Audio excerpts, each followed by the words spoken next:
So, welcome to Foxtecc. If you're trying to change your age on your Apple Watch, I'll show you exactly how to do it. Let's get started. First, just to clarify, if you're asking about the actual age of the watch itself, that can't be changed.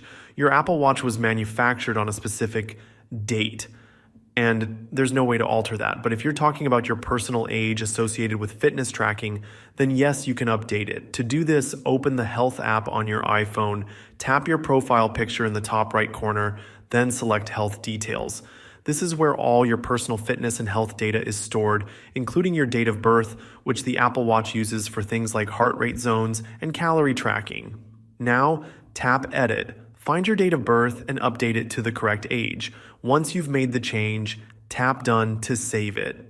If your Apple Watch doesn't immediately recognize the update, try restarting the watch. This refreshes the data and ensures that your new age is applied correctly to all fitness calculations. That's it.